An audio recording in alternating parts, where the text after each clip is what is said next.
What's up, YouTube? Here with a special fun profile.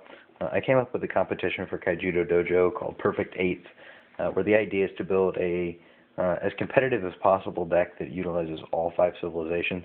I've done so sticking to the name to a T. There are 8 cards for each of the 5 civilizations. I did so to make the deck as consistent as possible. I don't want to be in a situation where I can't, I'm only playing 2 or 3 cards of a certain civilization. I expect to see some people that are just like, okay, well, we'll play 3 Stormspark Blasts for light, and that's it. Just try and utilize them as shield blasts, or the first one you draw just becomes mana for the other 2 or whatnot. But I didn't want to do something like that. I really wanted to embrace the idea of perfect eights. So the deck I chose to build, we start off with 3 Squeakies, 2 Puppets, and 3 Terrapins. Squeaky's just a really good defender all around regardless. And I think in this type of format where, everybody's playing with all 5 colors, you don't have to worry about certain things. So I think he's going to stand up a little stronger. Similarly, I chose to play 2 Puppets as my hand control option, because in this type of format, there will be certain cards that are going to be clutch, more so than you would find in particular 2 or 3 color decks. Dropping Puppet on turn 6 to get in their hand and get rid of whatever, single card for whatever civilization they're able to build up to at that time can be really advantageous. And finally, Triple Terrapin, because you don't know exactly what anybody else could be playing when it comes to building decks that have all 5 civilizations.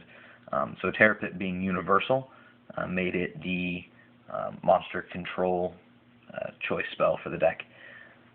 On to the Light Civilization. I'm playing 2 Shocknull, 2 Keeper of Clouds, 3 Starlight Strategist, and 1 Grand Gear. Shocknull puts in a lot of work. I think it will. As you swing, being able to just tap out blockers and such, you can get through the shields. Seems like it would be really good to me. 2 Keepers is just a really good turn 4 blocker at 5k. Goes toe-to-toe with Heal of Flame and such. As well as being Skirmisher, that's going to let you run over any smaller things that your opponent might be playing, especially if you were to end up finding people trying to play some sort of rush out of all 5 colors.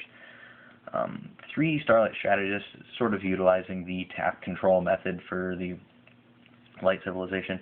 And of course, Summon, you get to tap something, and if you manage to drop multiples, they're going to trigger off one another, and they'll need to tap out a lot of stuff, so you can either go for shields or take care of problems. And then finally is 1 Grand Gear, because in 9,000 defense, there's probably very few options that people might be playing in this type of format to actually hurt that. You've got Terror Pits, you may see Root Traps, or like a Comet Missile, which I'm currently playing 1 copy of also. But I think the options for getting rid of a Grand Gear are limited in this type of format, so I think he's going to be really good. On to the Nature lineup. Playing Beastkins, triple Prickleback, 1 Bronze Arm, 1 Bestial Rage, and 3 Reap and Sow. This sort of gives me a little bit of mana ramp if I'm able to get the Bronze Arm off, as well as if it dies, it sort of ramps me to be able to get to some of my finishers, which are mostly in the Fire Civilization. Bestial Rage is just all around amazing, and then Reap and Sows, of course, give me mana ramp as well as additional draws. On to the Water Civilization. I'm playing 3 Seneschals, 1 Neuron, 3 Logo Scan, and a Crystal Memory. It's all about drawing here, whether we're breaking shields, drawing, or the single search out of Crystal Memory. It's all plus out of the blue lineup. Blue is pretty much here to hope to make everything else consistent. And then finally is the finisher side of the deck, which is the Fire lineup. I'm playing 2 Heal of Flame, a Volgash, a Tatsurion, an Unchained, 2 Bolt Tails, and a Comet Missile. Heal of Flame jumping in on turn 4 puts in a lot of work regardless, and I think that'll be a little more so than usual in this type of format. 1 Bolgash, just to help give extra answers to blockers such as Gloom Hollow, or maybe an opposing Grand Gear. Tatsurion being able to jump in and attack things on turn 6 is awesome. Unchained is pretty much just a plus on summon, being able to banish something. Bolt Tails allow you to change the pace of the game. Come turn 8, when you're able to drop that fast attack double breaker, it's going to put in a lot of work. And then finally, just the 1 Tech Comet Missile. to hold on to take care of any blockers you need if you're trying to go for game or whatnot.